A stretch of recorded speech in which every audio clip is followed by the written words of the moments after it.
Welcome to Unbreakable Latina.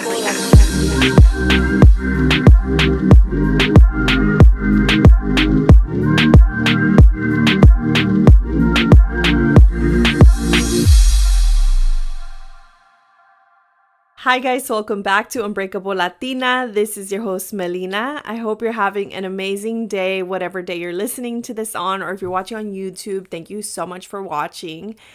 I am recording on a Saturday night at 9 p.m. This is not like me, but I really feel like I want to take the whole Sunday off. Every time I have to record, I have to work what I'm doing throughout the day around it. But tomorrow, I just want to relax and I want to disconnect a little bit because I feel like I've been going go, go, go ever since I started incorporating going out during the week and just saying yes to more things. I feel like I'm always slammed with stuff to do.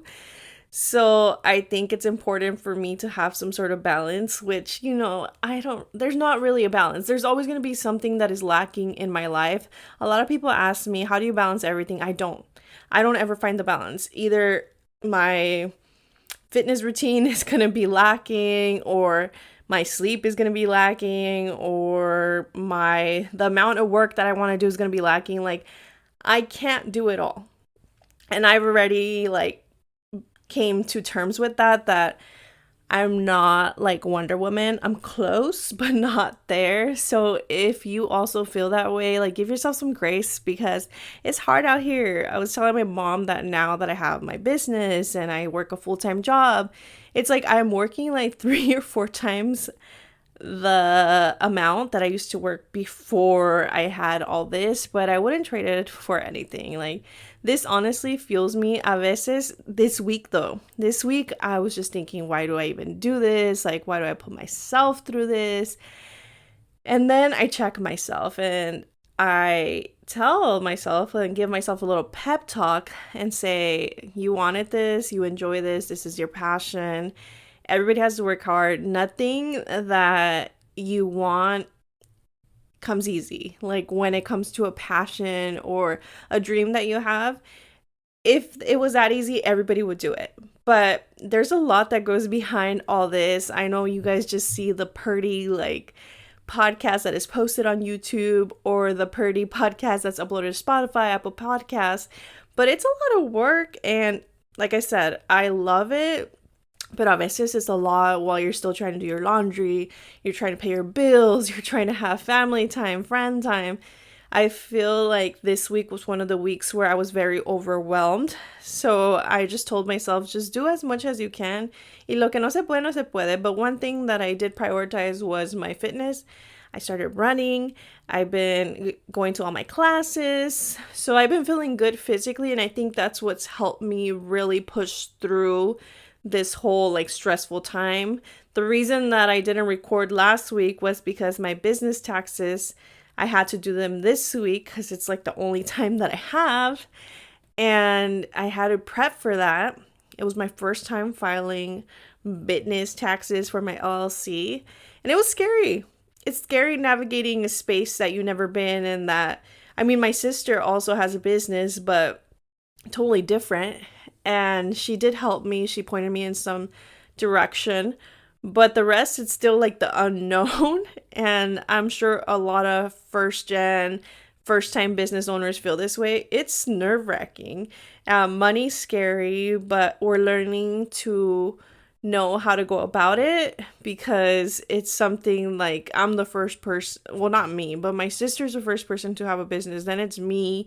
And we're kind of just the blind leading the blind, but one day we're going to be the ones teaching our future generations how we did it. I'm proud to be part of that movement in my family. And I don't know, I'm proud of myself. This week was very overwhelming. Mercury was definitely in reggaeton because I just had the roughest week. Everything was frustrating. Also, probably my period's coming soon. So my level of tolerance was really low, so I was really snappy, and I don't like getting like that, but así soy.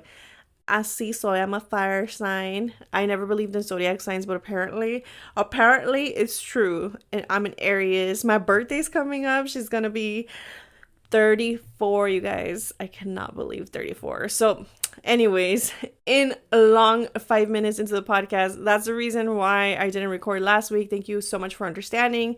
Everyone that sent me messages, like, take your time off, don't worry about it. I appreciate it. I always feel so guilty.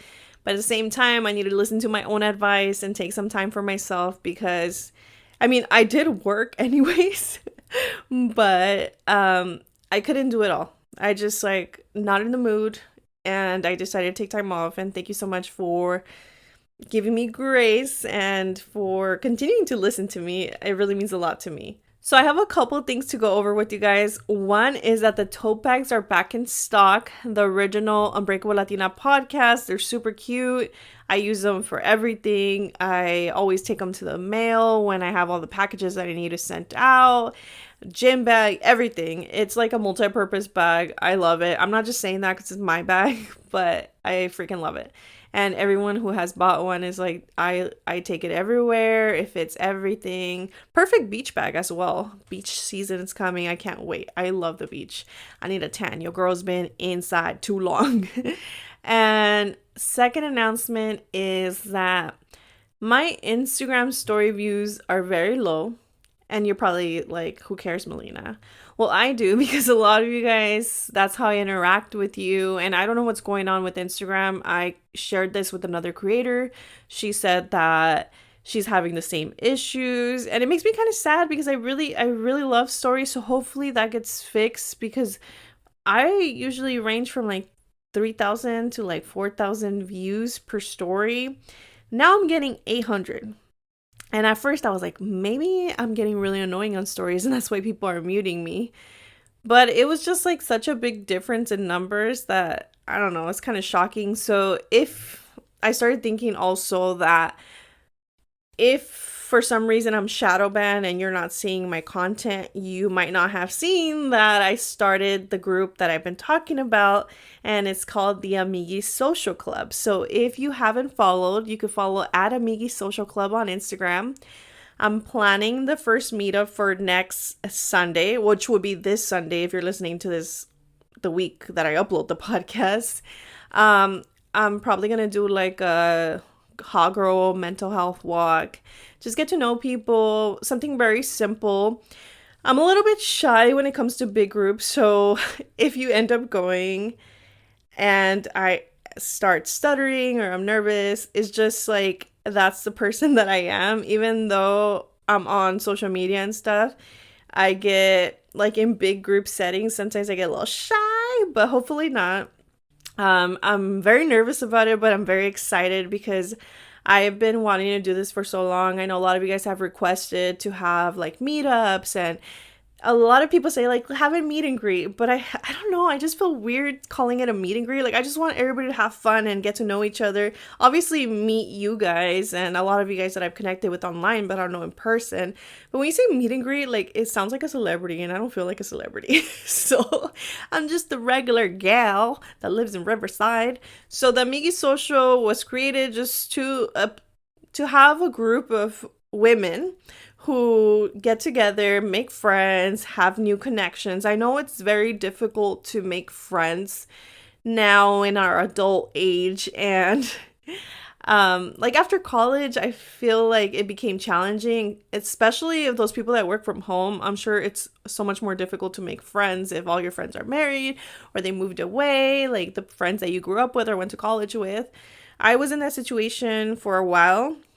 I felt very lonely, and when I finally got the job that I have now, it's where I've made most of my friends. And if I didn't get that job, I used to work another job that was very, I guess, a small office. I worked at a law firm, and I would have had like just like 50-year-old friends that are attorneys and that would boss me around. But I just wanted to create this group just for girls like me that feel like they need more community, more connections, and based in the Inland Empire and Orange County. So I'm going to have some meets here in the IE. I don't know the consistency yet. I want to do the bare minimum once a month to meet up. But I don't know, give me suggestions of what things you guys would like to do with the Amigi Social Club. I'm very excited for it and just to see where it goes. Like, start off small by going on walks, and then who knows, later we're gonna be hosting big events and maybe going worldwide. Worldwide. No, but really, like, nationwide. Because a lot of girls that live in Chicago, shout out to my Chicago girlies, for some reason, that's like the next city besides LA and like Southern California. That's the next city that a lot of my followers and listeners are from. I was looking at my analytics today because I was working on my social media kit, and I am really trying this year to accomplish a lot of goals. So me estoy poniendo las pilas, amigas, okay? So ya empezamos bueno. I've been going hard this whole year. I feel very proud. I'm exhausted, pero aquí les vamos a echar ganas, and we're gonna keep doing what we're doing. I really want to bring guests in. Like, I thought about it the other day, and I was just thinking, I think I'm comfortable enough for a while. I second guess myself a lot. Like I said, I become like socially awkward sometimes when other people are around, but I'm getting better at, putting myself out there and talking to people that I don't necessarily know through somebody, like just random strangers starting a conversation. I've noticed a lot in me. I would never be the type of girl that would make conversation with a stranger. Now I am. I'm a social butterfly now. I start like, "Oh, I like your sweater," or like this. The other day when I went to Pilates, one of the girls like complimented my workout set, and then we started talking, and then the other girl started talking, and I'm like, "Wow, like this is not who I used to be. I used to be very timid, will look down, not make eye contact with anybody." So I've grown a lot as a person, and I think I'm ready for the next step of like bringing more guests. And I have the guests in mind. Like, I have a list of friends, all my social media friends that I want on here. It's just that my schedule sucks, and a lot of people don't want to work on weekends, and most of those creators work like Monday through Friday doing content creation, and rarely do they work weekends. So that's the challenge for me, but I know it'll work out eventually. So cross your fingers and manifest this for me that this year we're going to bring more guests. And I don't know, I just have a good feeling about this year. I'm very, very thankful, and for all of you that keep listening, keep following me, keep liking my stuff, no matter what the freaking algorithm on IG is, or the fact that TikTok might get banned. On today's episode, I wanted to talk about Marianismo. Marianismo is the concept of the traditional gender role of women in Latin America, where cultural expectations require them to be sexually, quote unquote, pure and submissive to their husbands. In many Latin American or Hispanic cultures, Marianismo is an idealized traditional feminine gender role characterized by submissiveness, selflessness, chastity, hyperfemininity, acceptance of machismo in males. This term was created in response to machismo, which is a traditional gender role of men, requiring them to exhibit masculine pride. Marianismo is on the other side of machismo, or in other words, men are expected to act one way while women are expected to act the opposite way at the same time. Growing up, I never knew that there was a definition for Marianismo. I think this term is rather newer, but I knew what machismo was. And the reason that I knew what machismo was is because I would overhear like my mom and her friends or comadres talk about how el esposo de sabe quién es machista, or somebody's husband is a machista. And I knew that machista for me growing up was someone who told their wife what to do. If they said you can't wear that, then the wife couldn't wear that.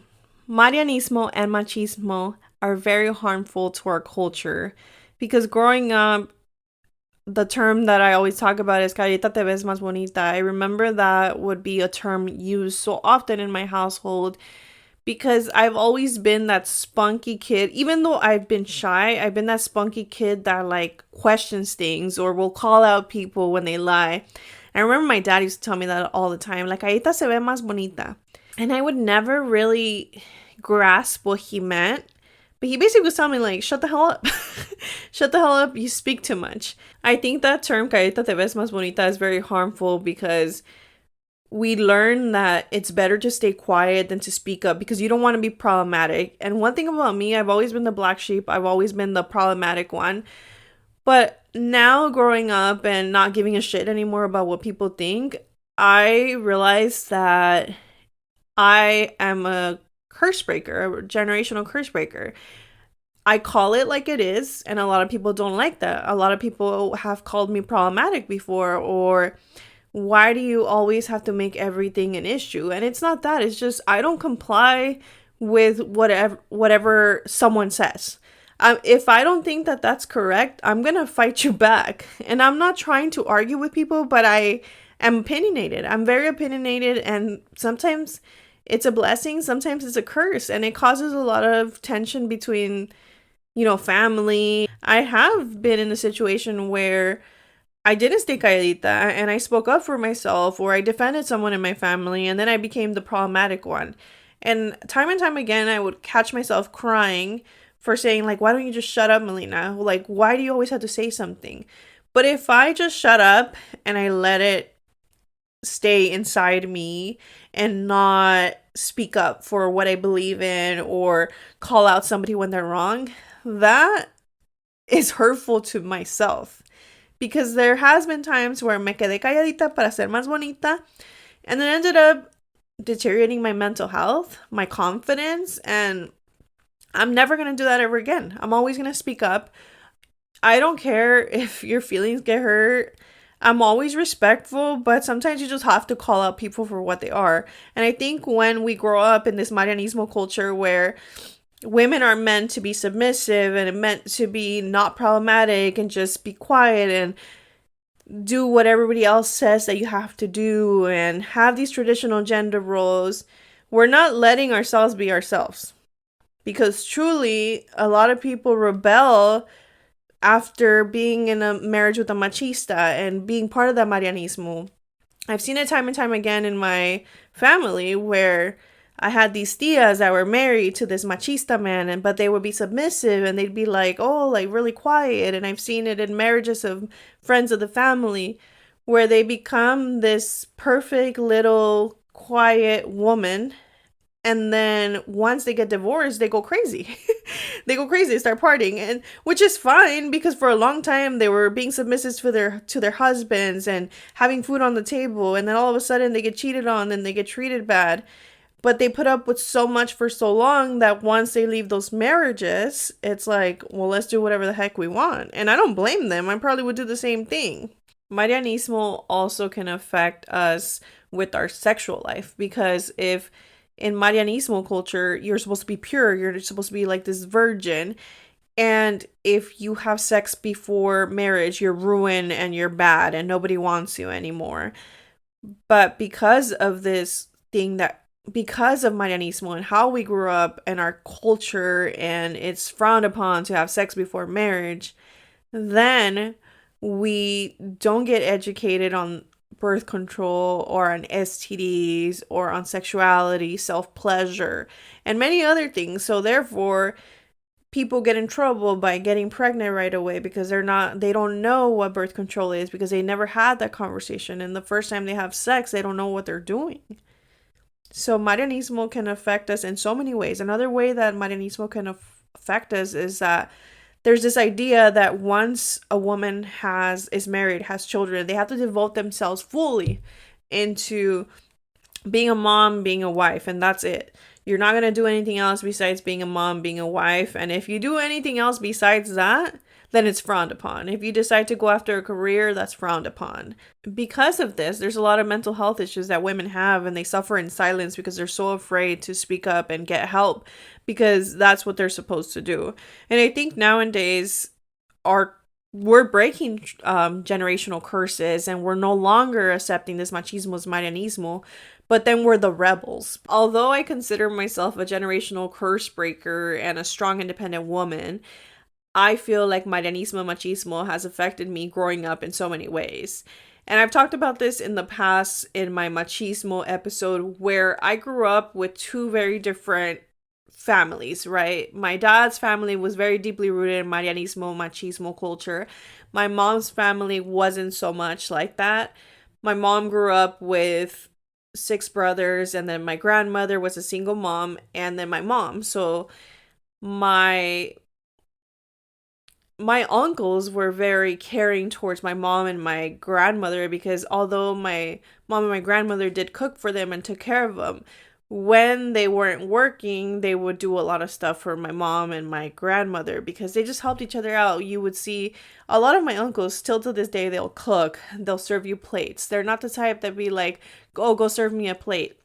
It's not like that on my mom's side of the family, but on my dad's side of the family, it was very like the men eat first, the kids eat next, and then the women eat last, and then on las fiestas, in the parties, men would be outside in the garage, and then the women would be inside in the kitchen, and then they would be like whispering, and if they were chismeando, then, you know, a man would say something. It was just such a different dynamic, and it was very confusing growing up because I would go to my dad's side of the family and not understand why, you know, we ate second and my mom ate last.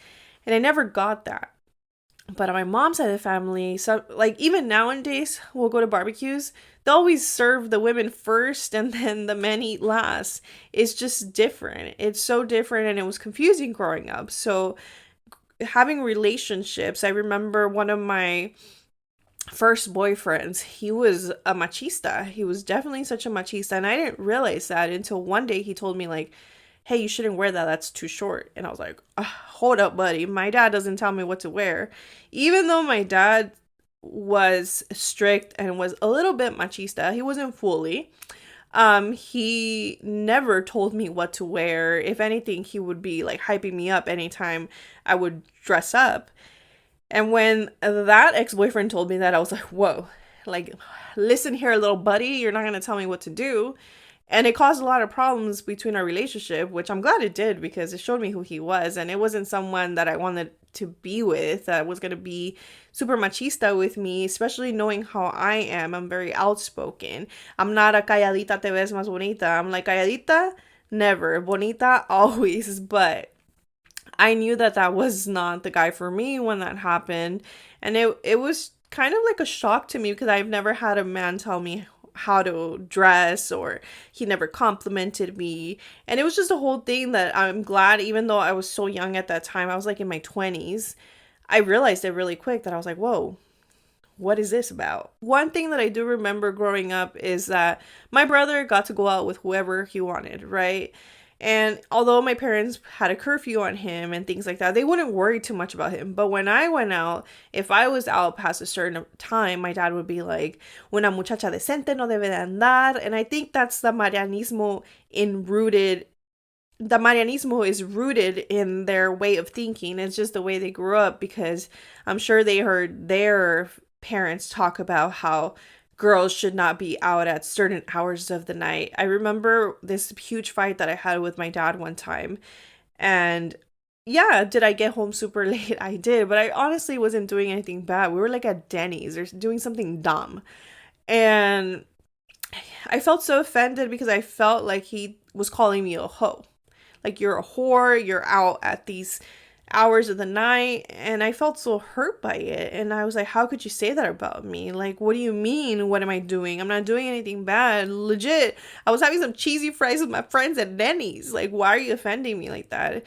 And now looking back and growing up and learning about all these terms and how our culture just keeps passing it down to the future generations, and us being the generational curse breakers, it's so deep rooted in us to think these ways that it's hard. And I give my parents grace for being part of a little bit of the breaking generational curses, but we're not all perfect. We're not going to be perfect for our children.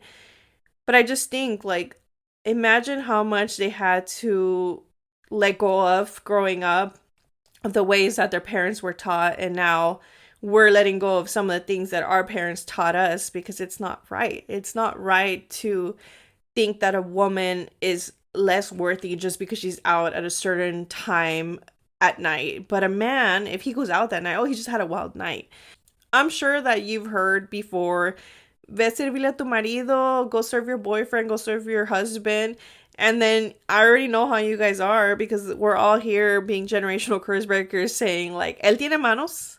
And then you become that disrespectful person. I remember there was this audio a while back on TikTok where this lady, I think it's like a parody where someone's saying like, ay, mi hijo se casó con una que le hace de comer, él no cambia pañales, he doesn't change diapers, he doesn't cook, and mi nuera trabaja y blah blah blah, pero mi otro hijo, la muchacha es huevona, él siempre anda detrás de los chiquillos.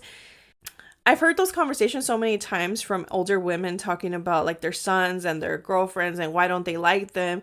And it's because now we, new generation of generational curse breakers, we're not passing on this Marianismo or this machismo. It stops with us. And a lot of the older generations do not like that. And they find that like, oh, es mala mujer. Es mala mujer porque no hace lo que yo hacía, or she's not traditional and I don't like that. But I think it's important to be the pause in your family, the person that stops this generational curse of continuing to have Marianismo and machismo.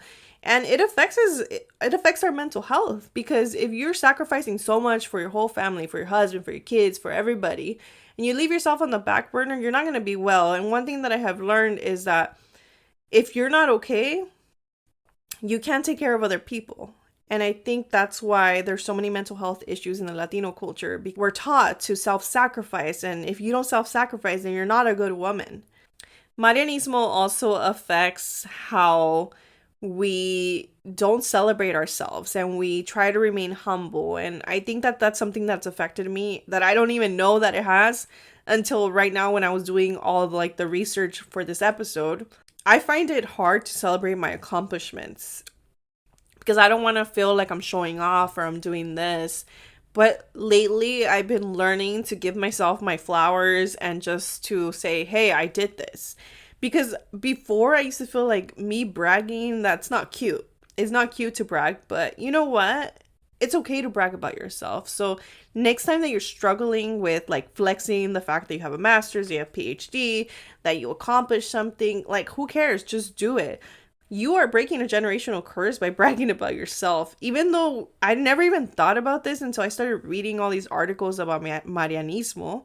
I'm like, wow, it really affects us in ways that I guess subconsciously you don't realize, but you're still doing it. And if we continue to practice Marianismo, then we're never gonna overcome this machista culture. Marianismo has a huge health impact in our community. For example, with Marianismo, there's a lot of depression, there's a lot of anxiety, but it cultivates a culture of self-sacrifice and self-silencing where women withhold their thoughts, their opinions, and emotions, with this being perceived as better for the whole family. So there's a lot of self-sabotaging and just keeping silence just to keep a family whole, because if you don't, then you're not a good woman. A lot of us black sheep in the family are being generational curse breakers where we're fighting against Marianismo. And I'm proud to be part of that generation because I don't want anyone ever to have to go through what my mom went through what my grandma went through and her mom and so on. Because it stops here. Don't forget that you have the right to speak up for yourself, express your feelings, and explore your sexuality. It does not make you a bad woman. We have to let go of this way of thinking that our culture has embedded so deeply in us and just fight back. Fight back and be the woman that you want to be. If that means that you're not calladita, you're still bonita, and don't let anyone tell you otherwise. I hope you guys enjoyed today's episode like I enjoyed recording for you guys. Don't forget to rate, review, and subscribe. Put in your orders for the totes, the beanies. There's only a few left. Follow me at Unbreakable Latina on TikTok and on Instagram. At the Amigi Social Club. So it's at Amigi Social Club on Instagram. I will be posting the first meetup, which is next Sunday. I believe it's the 17th. And it most likely will be in the morning in Riverside. So write that down on your calendar and I'll post it on the Unbreakable Latina page and on the Instagram for Amigi Social Club. Thank you guys so much. Have an amazing day. Talk to you soon. Bye.